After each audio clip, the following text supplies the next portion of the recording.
বর আসতেই আত্মীয় স্বজন পাড়া প্রতিবেশীদের মধ্যে কানাঘুষো শুরু হয়ে গেল। বন্ধুরা ওর মুখের দিকে চাওয়াচাই করতে লাগলো। কলেজের ডাক সাইটে সুন্দরী অর্পিতা কি করে এরকম বিচ্ছিরি দেখতে একটা ছেলেকে বিয়ে করছে, সে প্রশ্নই ঘুরপাক খেতে লাগলো সবার মনে। শুধু সুন্দরী তো নয়, নিজের রূপ নিয়ে গর্বের শেষ নেই অর্পিতার। সেই অর্পিতা কি করে এই ছেলেকে পছন্দ করলো? আরে বাবা, হবে না? ছেলেটা কত বড়লোক জানো? টাকার কাছে সব ফিকে, বুঝলে? পাড়ার এক কাকিমা মুখ বাঁকিয়ে বললেন আর দুই কাকিমাকে। কথাটা শুনতে খারাপ লাগলেও অর্পিতার কাছে আপাতত এটাই সত্যি। দীপ্তকে সে টাকার জন্যই বিয়ে করছে। বিশাল বড়লোক দীপ্ত, তার উপর মা বাবা কেউ বেঁচে নেই, মাথার উপর ছড়ি ঘোরানোর মতো কেউ নেই। একছত্র আধিপত্য করার এরকম একটা সুযোগ হাতছাড়া করা যে বুদ্ধিমানের কাজ হবে না, তা অর্পিতা দীপ্তর কাছ থেকে বিয়ের প্রস্তাব পেয়েই বুঝে গিয়েছিল। একটা বিয়ে বাড়িতে অর্পিতাকে দেখেই ভালো লেগে গিয়েছিল দীপ্তর। তারপর বাবার বন্ধু অজয় কাকুকে দিয়ে বিয়ের প্রস্তাব পাঠিয়েছিল সে অর্পিতার বাড়িতে। অর্পিতার মা বাবার অবশ্য কথা বলে দীপ্তকে খুব ভালো লেগেছে। তাদের মত অনুযায়ী মানুষ হিসেবে দীপ্ত অসাধারণ। ছেলে হিসেবে শুধু একটাই নেগেটিভ দিক তার, সেটা হলো তার চেহারা। চালাক চতুর অর্পিতা অবশ্য সেটা নিয়ে বিশেষ বাগড়া দেয়নি। মা বাবাও তাই খুব খুশি হয়ে তার বিয়ের আয়োজন করেছে। মেয়ে যে বাকি জীবনটা রানীর মতো কাটাবে, সেটা ভেবেই আনন্দে একেবারে আত্মহারা হয়ে আছেন তারা। বিয়ের পর 1 মাস কাটতে না কাটতেই বিক্রম নামে একটি ছেলের সঙ্গে সম্পর্ক শুরু হলো অর্পিতার। এক পার্টিতে আলাপ হয়েছিল তাদের। তারপর থেকে প্রায়ই বিক্রমের সঙ্গে ঘুরে বেড়ায় অর্পিতা। বিক্রমের ফ্ল্যাটে একান্তে সময় কাটায়। মেয়েদের মনের কথা বিক্রম এত ভালো বুঝতে পারে যে মাঝে মাঝে অবাক হয়ে যায় অর্পিতা। সে কোথায় যেতে, কি খেতে পছন্দ করবে বলার আগেই সব কিছু বুঝে যায় বিক্রম। তাকে পেয়ে তাই মনে মনে খুব খুশি অর্পিতা। টাকা পয়সার কোনো অভাব নেই তার এখন। নিজের ইচ্ছে মতো বিলাসবহুল জীবন কাটায় সে। দীপ্ত তাকে কোনো কিছুতেই কোনো বাধা দেয় না। এরকম জীবনই তো চেয়েছিল অর্পিতা। ডার্লিং, এরকম আর কতদিন চলবে? আদর করতে করতে একদিন জিজ্ঞেস করলো বিক্রম। কেন, প্রবলেম কি? তোমার যখন ইচ্ছে ডাকলেই তো আমাকে কাছে পাচ্ছ, আদুরে গলায় বলল অর্পিতা। না, এরকম লুকোচুরি আমার আর ভালো লাগছে না। আমি সব সময় তোমাকে আমার কাছে চাই। সকালে ঘুম থেকে উঠে তোমার মুখ দেখতে চাই, আবার তোমার মুখ দেখতে দেখতে রাতে ঘুমোতে চাই। সেটা যে কোনো মতেই সম্ভব নয় সোনা। কেন সম্ভব নয়? ওই কুৎসিত লোকটার সঙ্গে থেকে কি লাভ তোমার? ওকে ডিভোর্স দিয়ে আমার কাছে চলে এসো তুমি। তখন বিক্রমের কথা হেসে উড়িয়ে দিলেও পরে কথাটা অর্পিতার মাথায় ঘুরতে লাগলো। আচ্ছা, সে যদি সত্যি দীপ্তকে ডিভোর্স দিয়ে বিক্রমকে বিয়ে করে আর ক্ষতিপূরণ হিসেবে দীপ্তর সম্পত্তির বেশ কিছুটা অন্তত দাবি করে নেয়, তাহলেই তো কেল্লা ফতে। এরকম একটা কিছু প্ল্যান করেই তো সে দীপ্তকে বিয়ে করেছিল। মিছিমিছি ওই কুৎসিত বিরক্তিকর লোকটাকে আর সহ্য করতে হবে না তাহলে। কিন্তু কোন গ্রাউন্ডে ডিভোর্স দেবে সে দীপ্তকে? লোকটা আবার অতিরিক্ত ভালো মানুষ। অর্পিতার জন্য সমস্ত সুযোগ সুবিধা, সুখ স্বাচ্ছন্দ্যর ব্যবস্থা করে রেখেছে সে। মা বাবার প্রত্যাশা মতো রানী করেই রেখেছে সে অর্পিতাকে। শুধু সে আদর করতে এলেই অর্পিতার গা গুলোয়। কিন্তু এটা তো কাউকে বলা যাবে না। সে তো দেখে শুনে সজ্ঞানে এই বিয়েটা করেছে। অনেক ভেবেচিন্তে অর্পিতা একটা বুদ্ধি বার করলো। কিছু খেতে দেবেন ম্যাডাম? বাচ্চাটা সারাদিন কিছু খায়নি। ট্রাফিকে আটকে থাকা অর্পিতার গাড়ির জানলার সামনে এসে বলল মেয়েটা। মুখ ঘুরিয়ে সেদিকে তাকালো অর্পিতা। একটা 24-25 বছরের মেয়ে বাচ্চা কোলে ভিক্ষে চাইছে। নিজে কি খাবে ঠিক নেই, আবার একটা বাচ্চা জন্ম দিয়ে বসে আছে। বিরক্ত হয়ে মনে মনে ভাবে অর্পিতা। 2-3 সেকেন্ডের মধ্যেই চলতে শুরু করে দেয় তার গাড়ি। সরে যায় মেয়েটা। হঠাৎ বিদ্যুৎ ঝলকের মতো একটা চিন্তা খেলে গেল অর্পিতার মাথায়। ড্রাইভারকে বলে রাস্তার একপাশে গাড়ি দাঁড় করাতে বলল সে। আমি একটা অন্য জায়গায় যাব, তুমি বাড়ি চলে যাও। ড্রাইভার রাজুকে বলল অর্পিতা। আপনি কোথায় যাবেন বলুন, আমি না হয় ছেড়ে দিয়ে আসছি। কোনো দরকার নেই, আমি চলে যাব। ড্রাইভার গাড়ি নিয়ে চোখের আড়াল হতেই হেঁটে হেঁটে সিগন্যালের কাছে ফিরে এলো অর্পিতা। একটু দূরে রাস্তার পাশে মেয়েটা দাঁড়িয়ে আছে। হাত নেড়ে তাকে কাছে ডাকলো সে। কাজ করবে আমার বাড়িতে? ভালো পয়সা পাবে। অর্পিতার কথায় উজ্জ্বল হয়ে উঠল মেয়েটার মুখ। ঘাড় নেড়ে সম্মতি জানালো সে। এরপর একটা গাড়ি বুক করে মেয়েটাকে নিয়ে তাতে উঠে বসল অর্পিতা।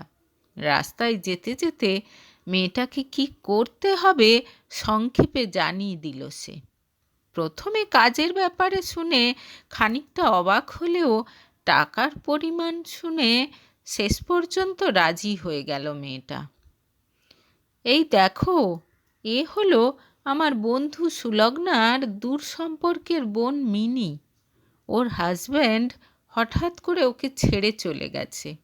এইটুকু বাচ্চা নিয়ে বেচারা একদম অথই জলে পড়েছে। তা আমি ভাবলাম আমাদের বাড়িতে থাকুক, টুকটাক কাজকর্মে হেল্প করে দেবে, আমাদেরও সুবিধে হবে, ওরও মাথার ওপর একটা ছাদ হবে। 2 দিন পর মিনিকে বাড়িতে নিয়ে এসে বলল অর্পিতা। খুব ভালো করেছ, হাসি মুখে বলল দীপ্ত। তারপরই মিনির মেয়ের দিকে তাকিয়ে জিজ্ঞেস করল, কি নাম তোমার? টিয়া, আধো আধো গলায় বলল মিনির মেয়ে টিয়া। তার বলার ধরনে হেসে ফেলল দীপ্ত। দীপ্ত চলে যেতেই মিনির দিকে তাকিয়ে আদেশের সুরে অর্পিতা বলল, কি জন্য তোমাকে এখানে এনেছি সেটা যেন সব সময় মাথায় থাকে। দীপ্তকে বশ করতে হবে তোমাকে। ঘাড় নেড়ে হ্যাঁ বলে মিনি। ব্যাপারটা সে কিছুতেই বুঝতে পারছে না।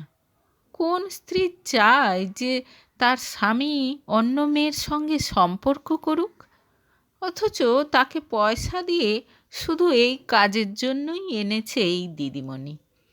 অবশ্য দিদিমণি বলা যাবে না, দিদি বলে ডাকতে হবে। যাই হোক, বড় লোকেদের ব্যাপার স্যাপারই আলাদা। মিনির অত শত বুঝে কাজ নেই, টাকাটা পেলেই তার চলবে। এদিকে মিনিকে এনে বেশ নিশ্চিন্ত বোধ করতে থাকে অর্পিতা। এবার খুব সহজেই তার প্ল্যান সাকসেসফুল হবে। তথাকথিত সুন্দরী না হলেও মিনির মধ্যে একটা আলগা চটক আছে। তার ওপর অর্পিতা বিউটি পার্লারে নিয়ে গিয়ে মেকওভার করিয়ে এনেছে তার। ভালো করে বুঝিয়ে দিয়েছে ঠিক কি কি করতে হবে। মিনি জানিয়ে দিয়েছে টাকার জন্য সে সব করতে পারবে। একবার দীপ্ত মিনির প্রতি আকৃষ্ট হয়ে পড়লে ব্যভিচারী দীপ্তর থেকে ডিভোর্স পেতে আর ক্ষতিপূরণ পেতে কোনো অসুবিধে হবে না অর্পিতার। মা বাবা যে দীপ্ত বলতে অজ্ঞান, তারাও তখন বুঝতে পারবে দীপ্ত আসলে কেমন। অর্পিতা জানে মা এই জিনিসটা খুব অপছন্দ করে। একবার যদি সে প্রমাণ করতে পারে যে দীপ্ত তার সঙ্গে বিশ্বাসঘাতকতা করেছে, তাহলে বাকি লড়াইটা মাই তার হয়ে লড়ে দেবে। হয়তো মেয়ের দুঃখী দুঃখী মুখ দেখে বিক্রমকেও মেনে নেবে। প্ল্যান মাফিক এরপর নানাভাবে দীপ্তকে তার দিকে আকৃষ্ট করার চেষ্টা করতে লাগলো মিনি। কিন্তু দীপ্তর যেন কোনো দিকে খেয়াল নেই। মিনি দু একবার চটুল ভাবভঙ্গি দিয়ে তার দৃষ্টি আকর্ষণের চেষ্টা করলেও সঙ্গে সঙ্গে সেদিক থেকে চোখ সরিয়ে নিয়েছে দীপ্ত। তবে মিনির মেয়ে টিয়ার সঙ্গে দীপ্তর খুব ভাব। ডিডো বলে ডাকে সে দীপ্তকে। ডিডোকে দেখলেই হাসি ফুটে ওঠে টিয়ার মুখে। দীপ্ত সময় পেলেই টিয়ার সঙ্গে খেলতে শুরু করে দেয়। অনেক খেলনাও কিনে এনেছে সে টিয়ার জন্য। বেশ কয়েকবার দীপ্তর কাছ ঘেঁষে বসে নানা রকম ইঙ্গিতপূর্ণ কথা বলে মিনি দেখল কোনো লাভ হলো না। দীপ্ত যে অন্যান্য পুরুষ মানুষদের থেকে আলাদা, সেটা খুব ভালো করেই বুঝতে পারল মিনি। দেখতে দেখতে দীপ্তর প্রতি একটা শ্রদ্ধা তৈরি হলো মিনির মনে। আমার দ্বারা হবে না দিদি, এরকম একটা ভালো মানুষকে আমি কিছুতেই ঠকাতে পারবো না, কেঁদে কেটে এসে একদিন বলল মিনি। তার কথা শুনে দারুণ চটে গেল অর্পিতা। পারবে না মানে? কত টাকা নিয়েছো সেটা কি ভুলে গেছো নাকি? আপনার টাকা আমি ফেরত দিয়ে দেব, কিন্তু এই কাজ আমি সত্যিই করতে পারবো না। কেন পারবে না শুনি? আপনি দেখেছেন মানুষটা আমার মেয়ের সঙ্গে কীরকম খেলে? খুব ভালোবাসে আমার মেয়েকে। আমার মেয়েও তো ওনাকে খুব পছন্দ করে।